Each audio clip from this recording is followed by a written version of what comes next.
Who the hell can wait till morning? Talk now at latenightsportsradio.com.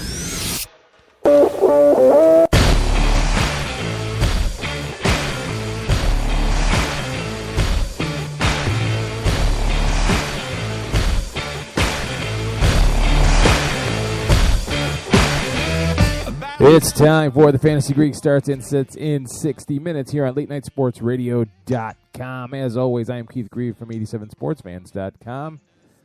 And in the co-pilot's chair, really the pilot's chair, but we'll call it the co-pilot's chair, because really co is equal, right, folks? It's Jim Sarantias himself from thefantasygreek.com. Jim, happy Wednesday. Keith, happy Wednesday to you. How are you, buddy? I'm fantastic. Absolutely fantastic. I got run roughshod last week in my fantasy league. Did you really? D'Angelo Williams. That never happens to you. That never happens to you. Yeah, right. D'Angelo Williams just let me down completely, and Pittsburgh in general. But we'll get to that in a little bit. So, folks, here's how it's going to run down. Jim and I are going to go down every game on the docket for the NFL this weekend. I will give my picks and my general overview, and Jim will give you the in-depth fantasy knowledge so that you can start your starting lineups, or set your starting lineups, rather, this weekend. We're getting close. It's week 11, so there's only really 3 weeks, counting this week, left in your regular season. If your fantasy commissioner has a soul, hopefully he's not setting your championship game up to be week 17, because that's just ruthless, and you should not talk to that person ever again, if that's how your league is run. Sorry, that's just how I feel. I'm right there with you, Keith. I hate giving fantasy advice in week 17. It's terrible. But the best way, besides listening to this on this show on a regular basis, is to head over to thefantasygreek.com and get yourself signed up for the Skybox. You will get all of the up to the minute late changes and lineup adjustments that you will need. Because, everything always goes hayward on Sunday morning. And if you're not blowing up Twitter or the internet on Sunday morning, then you probably just don't care and you're losing anyway. So if you are interested in actually winning your league, head over to thefantasygreek.com and get signed up for the Skybox.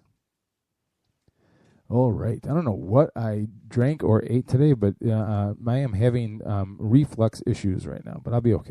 I'll be all right. You sound a little hoarse, like you've been talking nonstop. No, I've been in my own little echo chamber today. It was just me and the 4-year-old all day today. So I haven't really talked to many adults today. Maybe you just need a beer or something. Okay. Sign me up.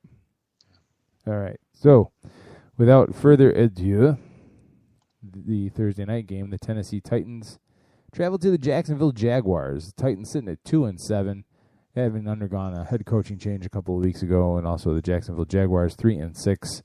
Underwhelming, but they seem to at least have the arrow pointed up. A 2-point win over the Baltimore Ravens in Baltimore last week. Yes, I know this isn't your father's Ravens team, but still, to go on the road and beat anyone, Baltimore seems to play pretty well at home anyway this year, or in general. But for Jacksonville to go on that, I really think is a sign that maybe somewhere on the horizon there's brighter days to come, but not this year, that's for certain. The Titans got manhandled by the undefeated Panthers. Marcus Mariota, 16-24 for 185 yards. Delaney Walker, 3 catches for 52 yards. Nothing really to speak of here. Here it is, kids. The Titans and Mariota play pretty well on the road. Jacksonville, like I said, they've been playing better of late. But when it comes down to it, you got to pick the team that plays the better defense. And Tennessee just keeps points off the board better than Jacksonville. I'm going to take Tennessee on the road here. Yeah, I'm going to take the Jaguars at home. I think this is a team that is at a turning point in the season. I like what they're doing offensively. I didn't see much from the Titans last week defensively. I did see a lot from the Titans offensively. I think they've got a great offense, and there is bound to be some fantasy points scored in this game. It should be a good game for people who have Jaguars and Titans. That having been said, for the Titans, definitely start Marcus Mariota. I think he's a stardom this week against a Jaguars defense that has struggled. And Keith, I can give you more detail than just saying has struggled if I can just find my It's one of the things I neglected to tell you. I'm a little disorganized tonight. But here we go. The Jaguars are top 10 in most yards allowed at 268, top 5 in most TDs allowed at about 2 per game. So I'd like Mariota to have another solid week, particularly because whenever he gets a favorable matchup, he's pretty darn good. And when he's pretty darn good, guys like Delanie Walker are good, so you can start him this week as a strong TE1. And one guy that you need to keep your eyes on, and, if you're looking for a flex and you just can't find it, because when you're flex, you want him to get like 10 fantasy points in the standard league, hopefully 15 in PPR. Check out Dorial Green-Beckham. Here's a guy that back in Week 9 had 10 targets. That was the week that Delanie Walker blew it up for 2 TDs. Green-Beckham had 10 targets to Walker's 8. That means he is being heavily targeted in this offense. And against a pass defense such as the Jaguars, I like Dorial Green-Beckham to actually blow it up this weekend and put up some solid numbers somewhere in the area of 80 yards and hopefully a score. On the flip side, for the Jaguars, Blake Bortles is a must-start this week. He's certainly a top 10 option. TJ Yeldon is a strong RB2 against a Titans team, giving up 112 yards rushing per game and 1 rush TD per game. And then, obviously, you start the law firm of Allen and Allen. That's Allen Robinson and Allen Hurns. These guys have just been incredible. It's hard not to look at one as a wide receiver 1, and the next one is a wide receiver 1A. And somebody that hasn't played greatly since he's been back from injury, Julius Thomas, should actually make a big splash this week against a Titans team giving up top 10 fantasy points to the position. Keith, I'm going to disagree with you on this one just because I like the Jaguars at home, and I think this is a game that they can win, especially with their defense. Yeah, I just don't have any confidence in them yet. But like I said, I see encouraging signs. You bring up Dorial Green-Beckham, and as a DGB owner, I can tell you that I was very, very concerned over the lack of production last week. Only targeted once, and it was a drop on a route that he just didn't finish by all accounts. Well, here, let me add to my analysis, and you bring up some good points, and I will say this. Kendall Wright is not playing. Justin Hunter is done for the season. Harry Douglas had a bad game last week, too, and Dorial Green-Beckham is still a bigger target, is still a bigger offensive weapon than Harry Douglas, and that's why I like him this week, because who else is Marcus Mariota going to throw to? Right. No, I agree. I'm just very nervous about him. Very nervous. I'm not. Start him with confidence. All right, the Indianapolis Colts at the Atlanta Falcons. The Colts sitting at 4-5, beating the Broncos last week. Yes, I know Peyton Manning was atrocious, but or rather that was on November 8th. Rather, I apologize for that. The Atlanta Falcons at 6-3. Last game saw them losing to the 49ers. That's right, Blaine Gabbert and the 49ers. It just goes to show you can't count on anything in the NFL these days. So where does that sit? Look, the Falcons are at home. Last week was a blip on the radar. There's no reason to think that they can't handle the Colts. I know Andrew Luck has looked better in the last few games, but I'm looking for he's actually listed as out still. So Matt Hasselbeck under center. I'm taking the Falcons at home, and I'm not thinking twice about it. Keith, I'm with you. This Colts team, they're different with Matt Hasselbeck. The question is, are we going to see the Matt Hasselbeck of Week 4, the Matt Hasselbeck of Week 5? The Matt Hasselbeck in Week 5 was much better. I think he threw for a couple TDs, both of them to Andre Johnson. But against the Falcons, who actually have a pretty darn good defense, I'm staying away from the Colts. The Falcons are number 3 against the rush, 89 yards per game, 11 TDs on the season, a bunch of receiving yards. But in the passing game, they're pretty tough. So here, if you're looking at Colts players, I like Frank Gore only because I think he's going to have to run a bunch. He's going to have to catch a few footballs. So for him to get 90, 100 yards, 1 TD, shouldn't surprise. That puts him easily on the high-end RB2, a potential RB1 running back situation. So you can start him. You can start T.Y. Hilton, who was pretty much 80 to 90 yards per game with Matt Hasselbeck under center. And if you're sort of reaching for somebody, another person to consider is Andre Johnson. He didn't do squat in Week 4, but in Week 5, 80 yards and 2 TDs. Compared to Dante Moncrief, who I think is a bench this week, because Moncrief put together I want to say 7 receptions for 70-some yards in 2 games. Andre Johnson seems to have a better chance at doing something. Otherwise, I'm avoiding Colts players. This is just not a good game for him. For the Falcons, Matt Ryan is, I'd say, a strong to a low QB1 in this game. Devonta Freeman is a must-start. Julio Jones must-start. In fact, it's one of the better matchups for wide receivers. Jacobs Tammy is a low-end QB1 this week, so you could turn to him if you're having some issues at TE, which we will discuss in some of the upcoming games. And absolutely, positively, go ahead and start those Falcons. The defense, they're more of a low-end DST1, but that's fine. This is a favorable matchup for them, and quite frankly, with 2 weeks to prepare, I think they'll be there. And this is a game that the Falcons should dominate at home. Falcons win. Rise up, Atlanta. Rise up. Wow, you really make me nervous when you get so excited like that. I'm there with my followers from Atlanta, man. They're exciting people. They're excitable. All right, the St. Louis Rams at the Baltimore Ravens. 4-5 Rams. Ravens 2-7. I said that the Ravens lost to the Jaguars last week. The Rams got destroyed by the Chicago Bears to the tune of 37-13 on their home field. Jay Cutler, 19 of 24 for 258 yards and 3 scores. Yes, I know there were a couple big gainers there. Jeremy Langford took a screen pass, 70 yards. Tight end Zach Miller, the second tight end on the roster, other than Martellus Bennett, went in from 87 yards or I forget the yardage. Don't quote me on the yardage, kids, but it was big. It was over 80, I believe. It was big. It was big. It was huge.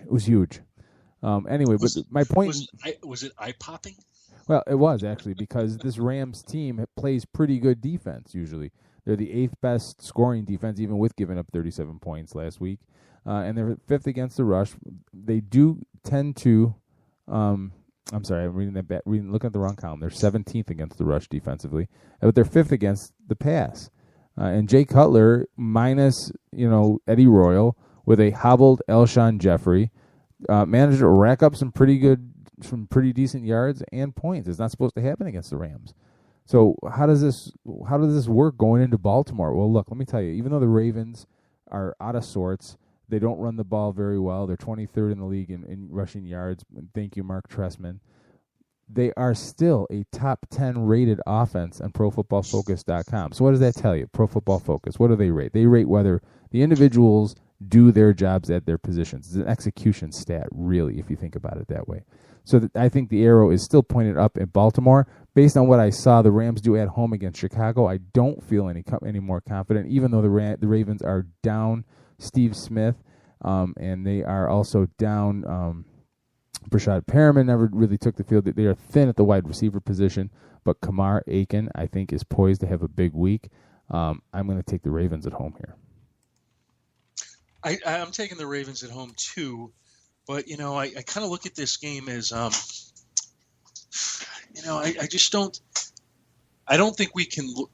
It's certainly a big game for the Rams. We're going to learn a lot about this team and how they really feel about Jeff Fisher. I didn't even feel the need to bring up Case Keenum. Yeah, Case Keenum. That's, for example, I have the Ravens written in as a defense you can start this week. And out of respect to Case Keenum, I thought I'd look up his past stats. And he's basically a guy that averages 1 TD, or let's say 200 to 250 yards passing per game, 1 TD, 1 interception per game, gives up 1 to 2 sacks per game. So there's nothing about him that makes a person say, hey, this is a Rams team that can win this game offensively.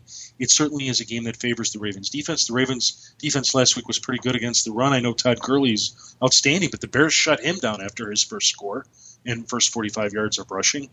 Tavon Austin, boomer bust player, certainly in a great matchup because the Ravens pass defense is pretty darn awful. Gives up the 7th most yards, 271 per game. 18 TDs on the season. That's a solid 2 per game. But there's just no confidence starting any of these guys.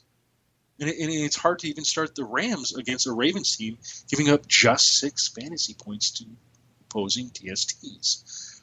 Swing over to the Ravens, Joe Flacco, I think he's a sit-him if you can.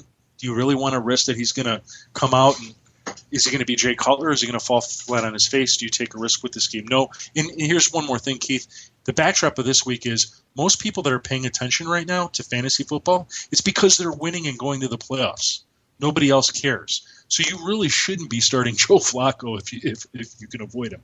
Justin Forssett's not a bad option. We saw what Jeremy Langford did last week to these guys. I'm not saying that he's Jeremy Langford, but the reality is that it's not a bad matchup. The Rams are giving up a little bit over 100 yards rushing and potentially a TD per game. Crockett Gilmore, not a bad start. He's got to throw to somebody. I don't like Kamar Aiken. And Crockett Gilmore even gets me a little nervous because we saw what the Rams did to the primary receivers of the Bears. They shut them down.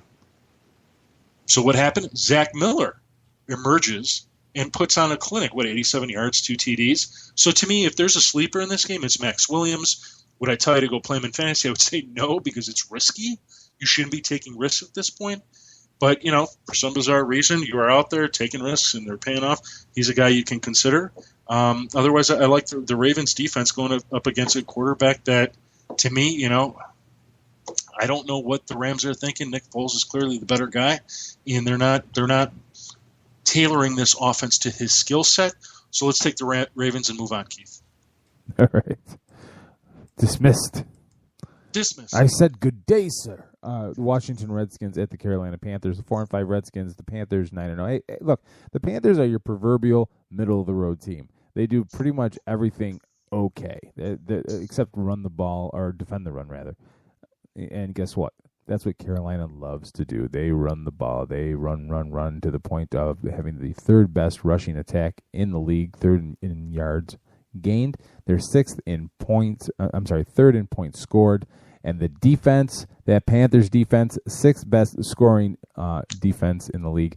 I'm sorry, Kirk Cousins, but I do like the Carolina Panthers. I like that. The Panthers are doing they're just winning football games, and they're winning them in different ways. It's not a predictable Aaron Rodgers passing offense. It's not a predictable Tom Brady passing offense. It's not a predictable Rex Ryan ground and pound kind of offense. If it means their running game, one game wins the game, yeah. And if it's the pass, it's the but the key to it is Cam Newton. He has become a matchup-proof player. He's a guy you start even against what's has been from time to time this season a pretty tough Redskins defense. You start Jonathan Stewart in a favorable matchup where Redskins are giving up third most rushing yards on the ground. That's 135 per game, 5 TDs on the season. You start Ted Ginn as a wide receiver 3. He's in a favorable matchup. Greg Olsen, you never sit this guy. I don't care how good the defense is. And you certainly start these Panthers who should be able to do two things. They will shut down the number one receiver for the Redskins, which is Pierre Garçon. He is a sit this week. And they should shut down the run. They did that last week, and they did it by just filling the lanes. Matt Jones shouldn't do anything. Alfred Morris shouldn't do anything. And what this should end up being is a lopsided affair. The only Redskin worth considering to me in fantasy is Jordan Reed. I could see him getting you 60 to 80 yards and a score. Otherwise, it's a Panthers dominating win at home, Keith. All right, the Denver Broncos travel to the Chicago Bears. And, yes, it's the Brock Osweiler Denver Broncos.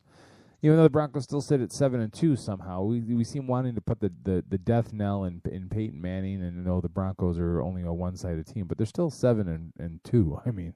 Yes, the two-game losing streak going forward, but it's pretty clear that Peyton was hurt and just could not go. And I put that on Gary Kubiak personally. It's time. You need to be able to know what your quarterback's capable of and step in and make the right decision for your team. I know it's Peyton Manning, but still. The Bears are riding high after that road win against the Rams we just got done talking about. And some things you might not realize about the Bears is that they actually, for all of the issues that they have with pass coverage, are the fourth best passing defense at only 217 yards per game. Now, it doesn't stop them from giving up points. So they still have the 24th ranked scoring defense. But as the season has gone on, this unit has gotten better and better. I'm not ready to call them good yet, but it's better and better. Brock Osweiler does not inspire any fear in me. And And the Broncos have struggled to run the ball all year long. They have not run the ball successfully. They've had flashes. Ronnie Hillman has shown some flashes. C.J. Anderson has shown some flashes. But overall, the Broncos' running attack, 29th in the league, 86 yards per game. I am going to pick the Chicago Bears to win this game at home and go to 500. God bless you, Keith, because you know what? I agree with you. This game sets up perfectly for the Chicago Bears for an array of reasons. The biggest one is the fact that this is Brock Osweiler and Adam Gase, former offensive coordinator for the Broncos. How many more coaches on the Bears need to know Brock Osweiler? They all know him. So they know his tendencies, they know his weaknesses, they know his strengths, and all these things should translate to the defense. Brock Osweiler went out last week and was fairly impressive, 146 yards passing, 1 TD, but he also threw 1 interception, and more importantly, he was sacked 3 times. I mean, that's just awful. These are all things that bode well for a Bears defense, as you've pointed out, has actually been surging. Look what they did to the Chargers the other week. I mean, it was pretty amazing. They ostensibly shut down one of the best offenses in the NFL and took them to task. So I like what the Bears are doing. I think if Matt Forte comes back this week, I think you start him. If not, Jeremy Langford is a must start. And you're starting him even though this is a tough Broncos defense. I wouldn't rule out the Broncos defense in this game because they're going to get Aqib Talib back this week, which neutralizes Alshon Jeffrey. They're going to neutralize Martellus Bennett. The issue is going to be whether they can stop Zach Miller. You're going to like Matt Forte or Jeremy Langford because of volume. I mean, they're going to get 20 to 30 touches in this game, one of them, whoever the starter is. So because of that, there's certain must-plays in fantasy. For the Broncos, I still like their defense. I mean, I don't care what Jay Cutler and Adam Gase have done. This is a different defense. They're going to take enough weapons away to make it difficult. I think it'll be a low-scoring game. Ronnie Hillman makes for an RB2, RB3 at best. Demaryius Thomas and Emmanuel Sanders, I think you start them. Brock Osweiler certainly has the potential to throw for 300 yards and 2 TDs this week. But let's just say it's 200, 250, and 1 TD. These guys should be able to divvy that up and be fantasy relevant for you. But at the end of the day, if you put up a touchdown for Jay Cutler, put up a touchdown for the running game, do the same thing over on the other side for the Broncos, throwing some field goals, add the special teams in, I'm giving a slight edge to the Bears in what could be a potential low-scoring to medium-scoring game.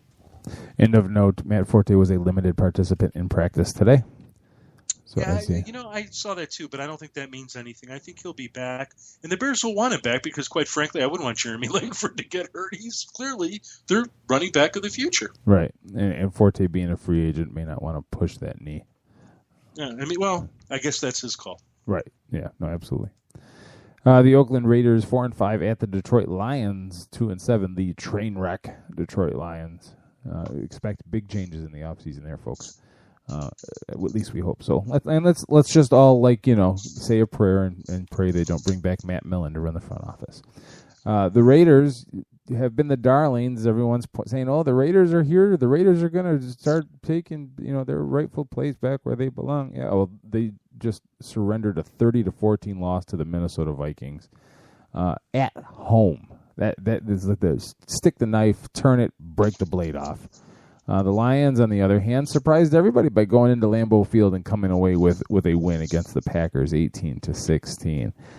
Look, the upside here is that the Raiders are going in the right direction, and the Lions have by far they've just been abysmal. They can't score, and on defense, you look at the defenses. Well, Oakland doesn't really do a whole lot good defensively, and the Lions can pass, but they don't run. It's a really, this is going to be what I think a really hard game to watch, because I really feel like Detroit's going to look somewhat good in this. And just because they're home and because the Raiders defense has not performed very well, they'll still put up their points. I'm going to pick the Lions at home. I'm going to disagree and take the Raiders on the road. I think the key to this game is Derek Carr. He has been playing some of the best football amongst all quarterbacks in the past 4 to 5 weeks. He's got multi-TDs, I think, in the past 4 games, and out of those 3, it's either 3 or 4. I don't see anything about this line. Well, let's back up. The Lions had a great game last week against the Packers. I was stunned at what they did to the Packers. Aaron Rodgers still threw for 2 TDs, though, which tells me Derek Carr will throw for at least 2 TDs, though, if not more. Because right now that offense is just clicking between Amari Cooper, between Michael Crabtree, all must-starts in fantasy football. Their tight ends, who, quite frankly, I know some people are high on Clive Walford this week, but I'll tell you what, Michael Rivera was the most targeted out of all the – in fact, he was targeted the most of any tight end all season long just last week. It was either 6 or 8 targets. So, those guys are all getting into the mix. So I like what they're doing.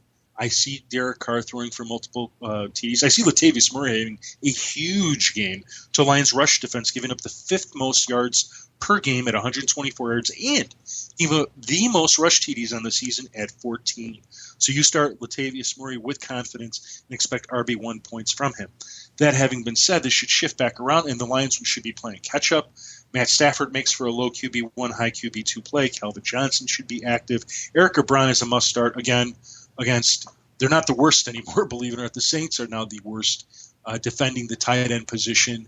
But the Raiders are still giving up roughly 6 receptions, 70 yards, and 1 TD guaranteed per week to the tight end position. So you start Eric Ebron with confidence and over some of the tight ends that we're going to knock a little bit this week, such as Martellus Bennett and even in a little while Antonio Gates. One sleeper in this game, and actually there's I should have mentioned this other running back earlier in the Titans-Jaguars game, but the sleeper in this game, and they're both sleepers this week for a particular reason. David Cobb of the Titans and Amir Abdullah of the Lions are sleepers because both teams are doing terribly, and they need to find out what these young guys have. They need to get them experience. David Cobb should be active, and if he is, even though the matchup's tough, if he gets the start, I think he's worthwhile picking up and possibly giving a go if you need the help.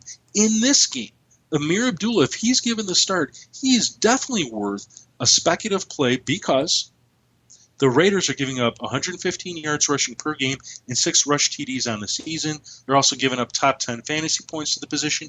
This is an opportunity for Amir Abdullah to really thrive. The only reason why he's not is he's not getting the touches and he's fumbling the football. But the reality is if you're going to commit yourself to this guy, you might as well do it and do it now. So keep that in mind as the week progresses. But I like the Raiders. I think this is a team that, because of some of the struggles the Broncos are starting to experience, they could actually be making noise to get into first place of the AFC West before the season's over. Raiders win.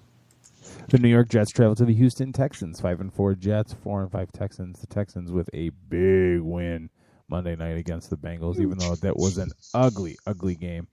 And we saw Brian Hoyer leave with a concussion. And incidentally, the Texans have claimed newly free agent quarterback Brandon Whedon off of waivers from the Dallas Cowboys.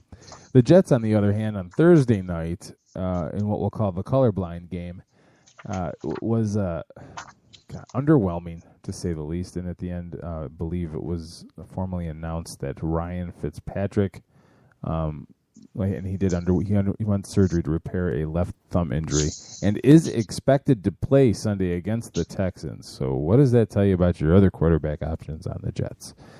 Well, that's just all heart right there. So where are the Texans? Where are we on the Texans really? 4-5. Brian Hoyer.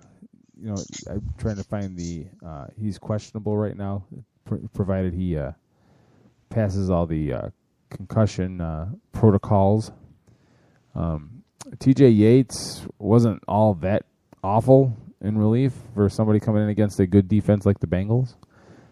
What does he do against the Jets? They're another good defense. This is going to be a rough game. This is probably going to be a very hard game to watch because I see the defenses really controlling this, except for one little area, and that is if the Texans can't contain the Jets' running game, which isn't all that great. They're kind of in the middle of the middle of the league. As far as how many rushing yards per game, they're 12th with 116 yards on the ground per game. if they can't control that, then the Texans are going to be in trouble because they are weak in the secondary. They give up a good amount of points or yards per game in the secondary. But that being said, you have to believe which team is capable of scoring the most points in this game. And I don't think the Jets are going to put up 2 dogs back-to-back. I'm going to take the Jets to go into Houston and take it. Me too, Keith. The best thing the Texans have going for themselves right now is next week they play the Saints, and they just have an awful defense. And next week we'll have so much fun talking about all the Texans you should play in your fantasy team. This week, though, they're going up against a Jets team that you point out. I mean, they have a great defense. Just a great defense. So, they're still number 1 in rushing defense, 88 yards per game, just 2 rushing TDs on the season. They're still, they've struggled on pass defense, but you kind of look around and you go, well, how many defenses out there are there with better personnel than they have in their secondary as well as their D-line? Not that many. So you have to think they will bounce back. They're going up against T.J. Yates. I don't think Brian Hoyer is going to play this week. I just the way his sort of this concussion protocol thing is rolling out, I think the game changes if it's Hoyer. I mean, I wish it were Hoyer because then, DeAndre Hopkins, you're going to start him because he's a target monster. But if Hoyer's in the game, Hopkins is going to get his due regardless of whoever's guarding him. Outside of Hopkins and maybe the Texans defense, which, we saw a great game last week, great. But are they going to be able to roll out of that and have a back-to-back great performance? It hasn't happened yet so far this season. So I'm sticking with the Jets. Ryan Fitzpatrick is coming back. He's easily a 250-yard passer, 2 TDs. Chris Ivory is a must-start this week against a Texans rush defense, giving up an average of 118 rush yards per game and just about 1 TD per game, plus some miscellaneous yardage. For those of you who had Chris Ivory, had some explosive games from him, this won't be explosive, but it will be way better than what we've seen lately from him. You start Eric Decker, who I actually think this week, like last week, will be a better play than Brandon Marshall, but you start both of them because both of them are probably going to get a score. And then you start the Jets defense. Don't care if it's Brian Hoyer. Don't care if it's Casey Keenum. This is one of the best defensive units. They may not get you a number 1 score, but their chances are better if it's T.J. Yates. Their chances are better if it's T.J. Yates, but if it's Brian Hoyer, you start him anyway. This is the unit that you want to roll with this week after they've had 10 days off after a tough loss such as they had against the Bills. The Dallas Cowboys travel to the Miami Dolphins. Cowboys sitting at 2-7, and everyone is anxiously awaiting the return of Tony Romo, and he's expected to make his triumphant return back to the league in this game at Miami. The Dolphins 4-5, your typical blah team. All of the bluster that Dan Campbell brought is kind of Now they come back, they claw back to their credit to beat the Eagles last week, 2019, after giving up 16 first quarter points to the Eagles, and then Sam Bradford was hurt. Mark Sanchez tried to hold on, but couldn't do it. Couldn't get points on the board. Son, got to get it done. Got to get it done. He is not. Sam Bradford is not on the. And I'm looking at the wrong. I'm so confused right now, Jim. Why didn't you snap me out of that? When you get in a row, Keith, I just can't interrupt you. Oh my God, we're focusing on the Dolphins, not the Eagles. Holy shnikes there. Cowboys at Dolphins. Keith. Dolphins. Okay, I'm on it again. I'm on it. You want me to jump in and get things? My God, we should start rehearsing like an hour, like do a fake show before this, so I can work out the kinks. Cowboys at Dolphins. Dear God. All right. Anyway, so you got your Tannehill there versus Romo in his triumphant return. But the bright spot here for the Cowboys is that they've rediscovered the mojo that was inside Darren McFadden. And how does that play into the game? Well, the Miami Dolphins have the second worst running defense in the league. And the best thing to do to a quarterback that's been rusty and injured for the last, 4 or 5 weeks is to run the ball and control the clock. I am going to go with my crazy gut here, and I'm picking the Cowboys to win this on the road. No crazy gut there, Keith. Come on. Cowboys, baby. Cowboys. Look, the greatest thing that happened is Tony Romo returns while this team is 2-7 in just 3 games out of first place in their own division. Can you believe that? 3 games. No, it's ridiculous. It's ridiculous. So, look, they're going to be amped. They're going to be geeked up. They're going to go out there. Their offense is going to be, Tony Romo's a must-start. Des Bryant is a must-start. Jason Witten, I like him as sort of a low, a TE1. He's pretty much going to end up being a start this week. Darren McFadden, an absolute must-start against the Dolphins defense, giving up the second most rush yards at 135 per game, plus one rush TD per game, plus second most fantasy points, so he's even going to be involved in the passing game. I like the Cowboys' defense. It's been very good lately. They were outstanding last week against the Buccaneers, and they just keep on improving. For the Dolphins, you got to like Lamar Miller. Cowboys are very weak at rush defense as well, 108 yards allowed per game, 10 rush TDs on the season. That's pretty darn bad. So for Lamar Miller, that's good. Fourth in terms of fantasy points allowed, so you can tack on some receiving yards. So Lamar Miller, he's a must-start this week. J.E. in deep leagues, 14 to 16 teams. Depending on what your situation with bye weeks and injuries, he may be a player you have to play. Go ahead, because he's getting 5 carries. And I think if the Dolphins focus on the running game this week, he'll get more than 5 carries. And he's averaging roughly 8.2 yards per carry. It's ridiculous. So he should see more work real soon here. Ryan Tannehill, he's sort of a QB2 this week because of the matchup. Jarvis Landry, wide receiver 2. He's definitely involved in the offense. He's definitely a guy that'll get you 80 yards. The question is whether he gets you a score. But this is a week that the Cowboys, Tony Romo's return should really reignite the offense and the defense. Cowboys win. The Green Bay Packers at the Minnesota Vikings, the division-leading Minnesota Vikings, mind you, at 7-2. The Packers 6-3. Kind of stumbled a little bit in recent weeks here, losing to the Packers last week, 18-16, which we already talked about. Aaron Rodgers, 35 of 61. Come on. Can we attempt to run the ball in a game? 35 of 61 for 333 yards, 2 touchdowns. Devontae Adams, 10 catches, 79 yards. James Starks, 15 rushes for 42 yards. The Vikings beat the Raiders pretty handily on the road, 30-14. Teddy Bridgewater, 14-22 for only 140 yards, but they were effective yards at one touchdown. Adrian Peterson, 26 carries, 203 yards and a touchdown. Stephon Diggs, 2 catches, 46 yards to lead the way receiving. So here's what it comes down to, kids, in this game for moi. This is the game that's going to tell us whether the Vikings are for real as a team. Forget about Bridgewater versus Rodgers. If the Vikings are real as a team, they win this game at home because the Packers are not a perfect team. Their offense is struggling mightily. It's got nothing to do with Aaron Rodgers not being as good as everyone thought. Aaron Rodgers is still Aaron Rodgers, but there are pieces missing from that team. And their defense is not as good as advertised. I said that in preseason when we talked about the Packers. I said, they're playing out of their shorts. Got to, tip your cap. That is not a good defense. And now that the tape is starting to catch up to them, in my opinion. I am picking the Vikings at home to win this game based on their defense. They're going to ride their defense out and win this game. Keith, I think you, me, and every Packer fan out there agrees with you that the Vikings are the favorite to win this game.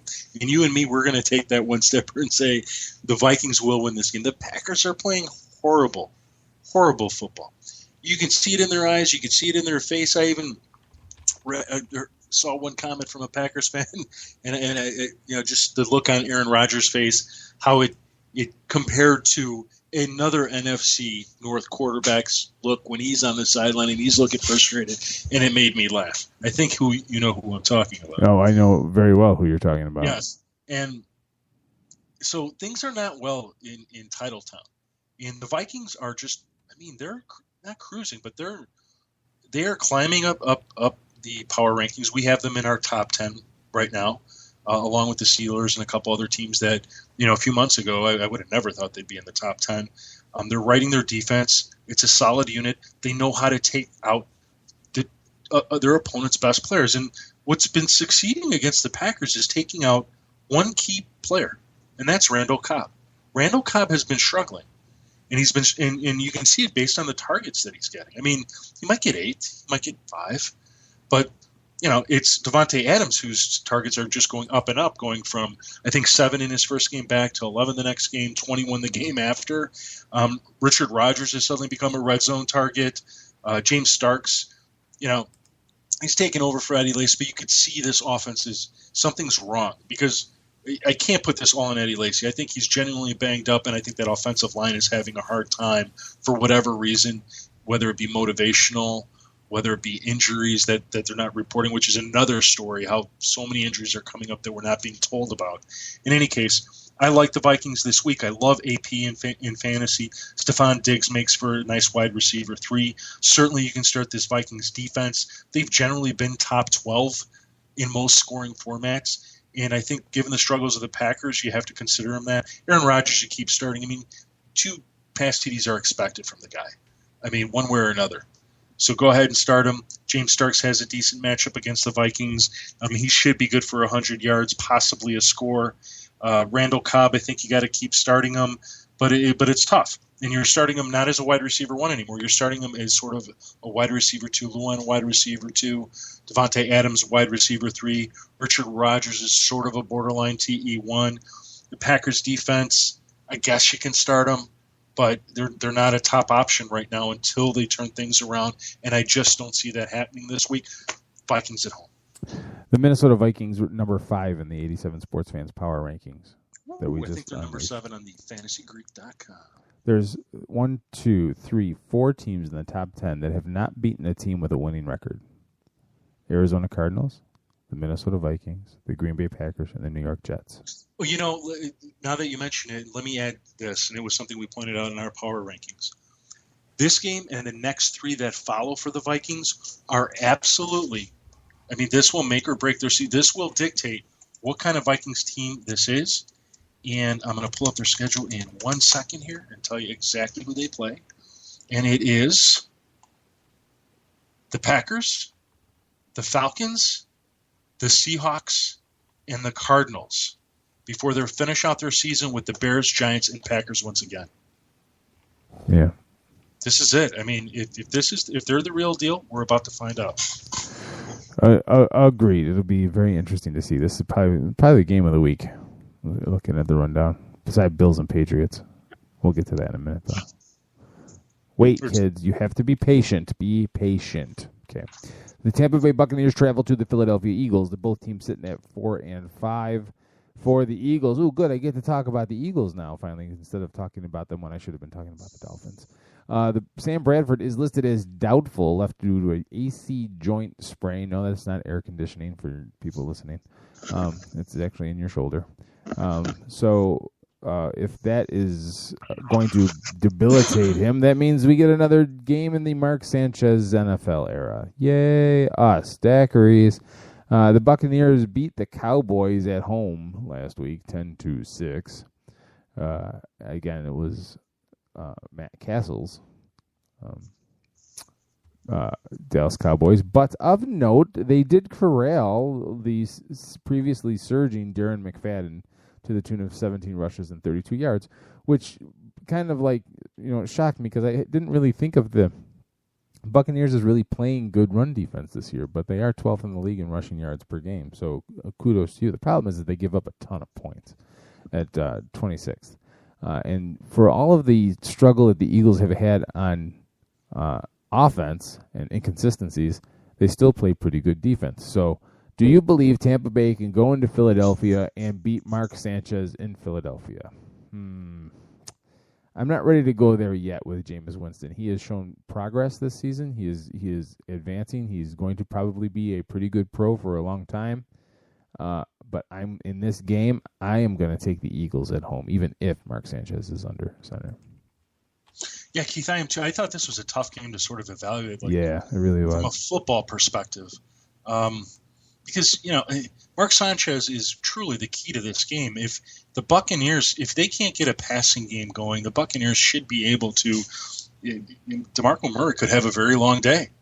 especially if Ryan Matthews is still in the concussion protocol. We don't know if he's going to be playing.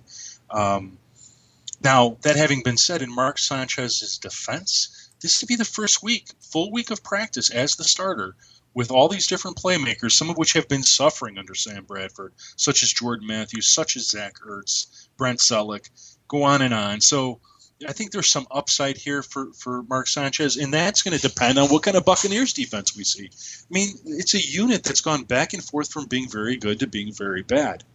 But I agree with you. I think at home, when you sort of take the pluses and the minuses, and you got Jameis Winston over here, I mean, he's got to have 2 TDs for them to even have a chance to win.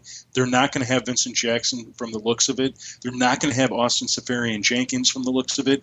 So, Mike Evans is due to have a fantastic game, probably 150 yards receiving. Whether he pops one in the end zone remains to be seen. Doug Martin will probably have a tough time against an Eagles defense that, while giving up slightly better than 100 yards rushing per game, 3 rushing TDs on the season. So if you have Doug Martin, he's more of an RB2 this week and probably a low one. Bucs defense, maybe not. I mean, again, it's Mark Sanchez. So, if you have a better option, go with the better option. If you don't, I guess you could take a flyer on him. But I certainly would start the Eagles against Jameis Winston. Wouldn't think twice. Top 10 option this week. You're going to start DeMarco Murray as an RB2 this week. You're going to start, you could start Zach Ertz if you need the help. He came on last weekend, and so there's some upside there. There's some upside in Jordan Matthews. There's just not clear-cut quality starters in fantasy. So we're going to learn more about these teams after this week, and hopefully next week we'll be able to talk more confidently about them. And Sam Bradford, for the sake of the Eagles, I almost think they shouldn't rush him back. Eagles win. The Cincinnati Bengals at the Arizona Cardinals, a third candidate for Game of the Week. The 8-1 Bengals, the Arizona Cardinals. The Bengals losing to the Texans last week, like we said before. The Cardinals with a nice looking 39-32 win against the Seattle Seahawks, because they had every reason to lose this game, the Cardinals did. But to go into Seattle and pull out a win, period, is impressive. But to do it the way that they did, with Carson Palmer turning the ball over 3 times, and looking like they didn't really want to finish this game off in the fourth quarter. But, you got to tip your cap to Palmer, because he was downright resilient in this game and led the Cardinals on 2 big scoring drives in the fourth quarter to really hold off the Seahawks, because they were coming for him hardcore. So here's the deal. Tail of the tape. The Bengals, the 5th best scoring offense, the first best scoring defense. The Cardinals, 2nd best scoring offense, 11th best scoring defense. And so what does that mean? Because the Cardinals don't give up many yards, and the Bengals give up more yards per game. So what's going to give? This is going to be a great game, and I'm just going to throw it to the home team, kids. I'm taking the Cardinals. The Cardinals are playing some of the best football I think we've seen. And, they've been a great team the last 2 seasons. I think they finished 11-5 at least in one of those 2 seasons, 10-6 in the other. And the only reason why they didn't make the playoffs is because the 49ers and the Seahawks had better records. So now those teams are struggling. They're going to get into the playoffs, and they're going to get a chance to challenge against some of these really good teams out there, and I'm looking forward to that. The Bengals are coming off a tough loss, and the momentum, in my opinion, goes to the Cardinals. They're playing at home. I think the Bengals will step up. In the game review for this at thefantasygreek.com, this is a game where the Bengals have to show 2 things: maturity to bounce back after a tough loss, and resilience to bounce back in the face of a tough loss. So we need to see those 2 things occur in this game. If this ends up being a one-sided win for the Cardinals, I think we start seeing the Bengals spinning. Maybe a little bit, not out of control. I won't go that far, but they might end up losing a couple games. I like the Cardinals at home. I think the Bengals are going to run into a buzzsaw when it comes to their offense and their defense. There's too many quality offensive players, playmakers for the Cardinals. So, you can't even sit Carson Palmer against a good defense like the Bengals, regardless of what we saw last week, because Carson Palmer has turned out to be matchup proof. Chris Johnson, this ends up being a tough matchup. Bengals give up about 100 yards rushing, which isn't so bad, but the chances of getting into the end zone, it's tougher because they've only given up 3 rushing TDs on the season, but you still start Chris Johnson as an RB2. You keep Fitzgerald going because he's, if not the most targeted wide receiver, the second most targeted wide receiver in this offense. Michael Floyd in the past 3 games has been outstanding. I don't know how you bench him. I think you have to find a way to get him into your lineup any way possible. John Brown struggled a little bit, and I think that's because teams have wisened up to him and are trying to, they might be shutting him down and slowing Fitzgerald, but they're not keeping Michael Floyd out of the game. So John Brown, if you don't have to start him, don't. Cardinals offense or defense must start. Andy Dalton is going to be sort of the wild card here. It's really hard if you've been writing him as a QB1. If you have a second, like if you have Derek Carr, I would go with Derek Carr this week. If you have Blake Bortles, I would probably go with Blake Bortles this week. It's a little bit of a closer call, so I think you have to consider your options. Bengals running backs have really struggled this season. Jeremy Hill, I don't have him on any team. Somebody tried trading him to me, and I refused, even though I had all types of running back problems. I'm like, why should I take a running back that I don't have faith in to get me 80 to 100 yards, especially when his job is to be a running back, not a receiving running back? So I don't have any faith in him. Gio Bernard is going to be the best option, and he's really more of a borderline RB2. A.J. Green, you got to keep starting him. I mean, he's their best playmaker. He's going to be targeted. He's going to be thrown to. So you keep going with him, even if he ends up putting up wide receiver 2 numbers. Tyler Eifert has a tough matchup, but, man, you saw how many drops he had. That means he's highly targeted in this offense. That will stop as long as the targets continue, and they will continue. Keep rolling with him. And the Bengals, this is a week I would try and sit him if that's the defense that you've been riding with. I'd rather go with the Bears. Cardinals at home. The San Francisco 49ers travel to the Seattle Seahawks. The 49ers 3-6, the Seahawks 4-5. Both teams winning. The 49ers winning, the Seahawks losing last week. Of course, the 49ers nipping the Falcons. So, yay, everyone's excited, right? That the arrow is pointing up. No, they're going to Seattle. And let me tell you something. The way that the Seahawks lost that game to the Cardinals last week is just should irritate everybody even more than the ornery souls that they are on the defensive side of the ball.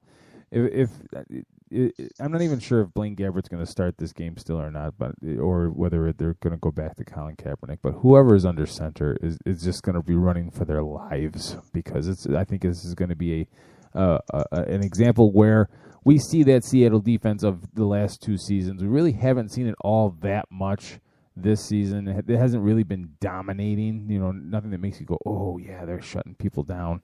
Their numbers tend to, put them in the top 10, but it just really hasn't, like, last 2 seasons when we watched Seattle play defense, it's just like, oh, my God, they're just knocking the snot out of people. We really haven't felt that way this season, but I think this is going to be a game where we see some of that come back, and I'm going to pick the Seahawks at home. Yeah, this is, first of all, the Seahawks should win this game, if only because the 49ers are 0-3 on the road. They're a bad road team. They don't play well on the road. They're not really a good team. While they lost by 17 points to the Seahawks the last time around, they played them tough. I mean, they only allowed 20 points to Seattle Seahawks, so I don't know what kind of 49ers team we're going to get. Are we going to get the team that's rolling over, or the team that sort of, still has something to prove? Their record's 2-5, and in this particular division, that ain't going to cut it. They need to start winning some football games, and from the looks of it, if their own players believe they can win football games, that's I think what we need to see this weekend. In terms of fantasy players on the 49ers side, the only one I got is Sean Drone, and the only reason I'd even consider him is, and I'd only consider him as a low-end RB2, because he should be getting 20 touches, 20 to 25, based on how he was used the last time around and how his production was, which I think was about 80, 90 all-purpose yards. The Seahawks, they give up 100 rushing yards per game and 7 rush TDs on the season, so he might be able to do something. And if you're one of those people that got banged up with Jamal Charles, didn't get Charkandrick West, also, got hosed somehow through D'Angelo. I mean, an array of things. Oh, Jeremy Hill, you had him, and he's not doing well for you, so you go ahead and start him. He's the only one to depend on. Torrey Smith, no way. Blaine Gabbert, no way. Anquan Bolden's not expected to play. The tight ends, they've got 2 who neither one of them are front runners. The 49ers defense, while the Seahawks give up a bunch of fantasy points because of all the sacks they're allowing, is the real 49ers defense going to show up? We just don't know. So avoid all of them except Sean Drone. Seahawks, Russell Wilson could have a good game, but he is a high-end QB2. You'd have to have some injuries or something going on for you to look at him. Marshawn Lynch could end up being the best fantasy player in this game, with the 49ers giving up 111 rush yards per game, 9 rush TDs on the season, plus a bunch of receiving yards. And historically, he has generally owned this team. Doug Baldwin's, not a great play, not a bad play. He had a great game last weekend. Will that translate to a good game this weekend? That's really hard to say. In their first meeting, he only had 2 receptions for 19 yards. Jimmy Graham, the love is lost on this guy, and it's been lost for quite a while. The last time that they played the 49ers, he had 2 receptions for 31 yards. And what makes you think that he's going to suddenly break 100 yards in this game? I'd say, but I think you got to treat him as a low-end TE1. Seahawks defense, absolute must start, if not the top start this week. Seahawks at home. The Kansas City Chiefs travel to the San Diego Chargers. The Chargers coming off a bye. Last time we saw them, they were losing at home to the Bears. The Chiefs they defeated the Denver Broncos 29-13 in Denver last week. So, the Chargers are an enigma because there's more talent on that roster than what we're seeing. Phillip Rivers is still an all-world quarterback. But the team around him just isn't very good. And Kansas City, while they are far from consistent, and quite frankly maddening at times, not the video game way, they still have a better chance of executing in this game, even though it's on the road, and I'm going to take the Chiefs. Yeah, this is a tough game for me. I've gone back and forth. I think I'm going to take the Chiefs too, because I think the Chiefs have had the Chargers number these last few games with them. Charcandrick West, first of all, is going to be the top fantasy football start this week. Chargers are giving up 123 rush yards per game. That's number 6 overall, 9 rush TDs on the season, and a bunch of pass yards. And after what we saw last weekend, it is pretty obvious that the Chiefs next year are going to have 2 of the best running backs in the league. They may want to consider trading one of them to get themselves a quality quarterback. Speaking of quarterbacks, in the passing game, Jeremy Maclin's a decent play, not a great one, wide receiver 3. They're going to put their best guys on him. Travis Kelce's a decent TE play this week. The Chargers aren't all that great against the position. In the Chiefs' defense, you can play. I think they're more of a DST1 because, for the Chargers, it all depends what kind of Phillip Rivers we're going to see. We're going to see the Phillip Rivers we saw against the Bears, or if we're going to see the Phillip Rivers we had seen up until the Bears. Phillip Rivers, I think you've got to play him if you got him, because if you got him, you've been riding him. And you probably don't have much of a better second quarterback unless you happen to have Derek Carr. If you do, start Derek Carr. Danny Woodhead is an okay option, not a great option, because the Chiefs are actually been pretty good against the rush, allowing 98 yards per game and just 5 rush TDs on the season. Steve Johnson, you've got to get active because, and this will be clearer in a moment, Malcolm Floyd may or may not play. I think he will not play. Who knows who we're going to get after Stevie Johnson, because then Antonio Gates does not have a very good career record against the Chiefs. In 20 games, he's averaging roughly 6 or 7 receptions per game, averaging roughly 60 to 70 receiving yards per game, and averaging 0.8 TDs per game. Why 0.8 TDs per game is very important in this instance is the Chiefs are number 1 against tight ends in fantasy football.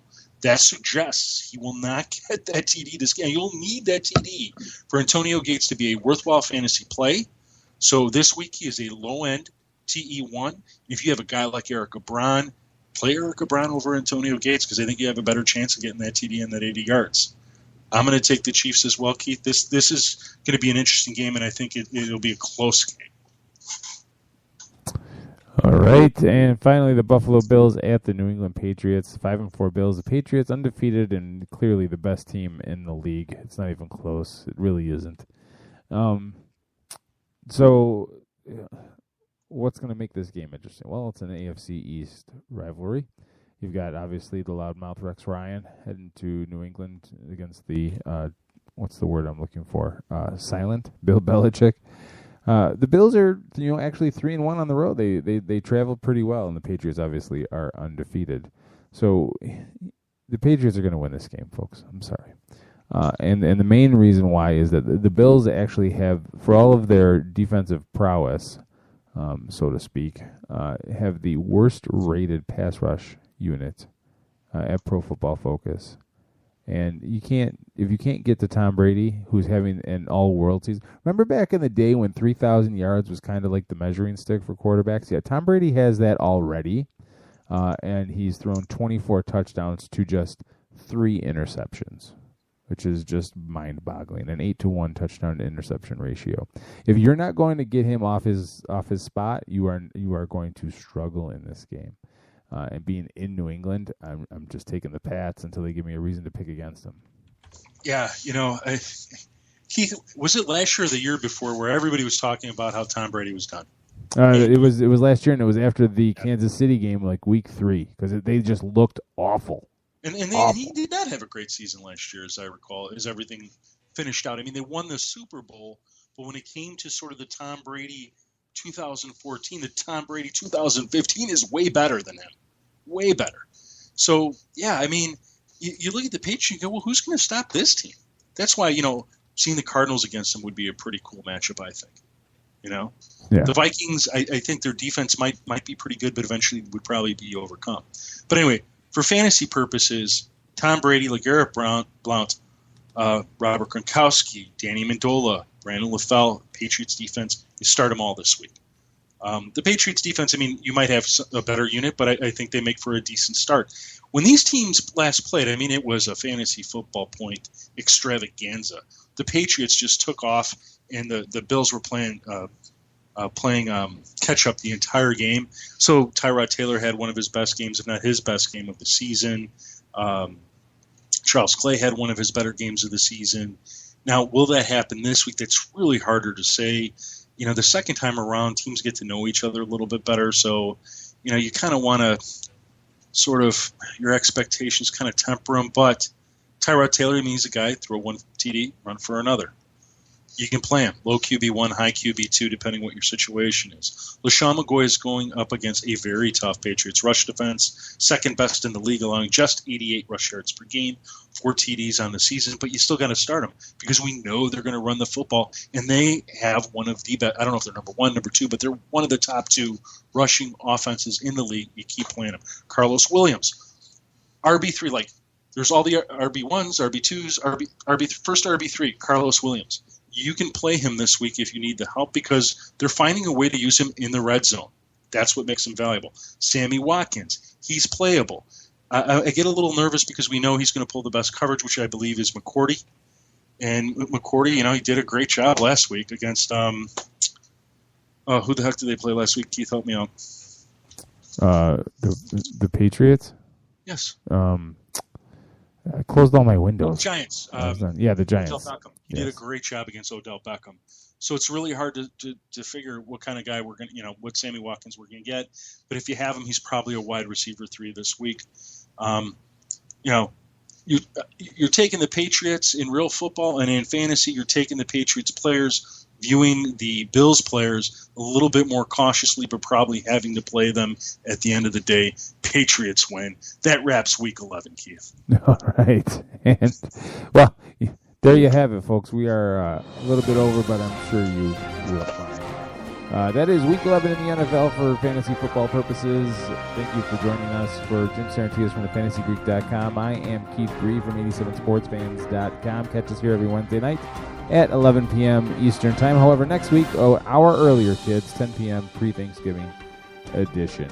Go to thefantasygreek.com, get yourself signed up for the Skybox, and win your league. Just don't be in your league. Turn out the lights, the party's over.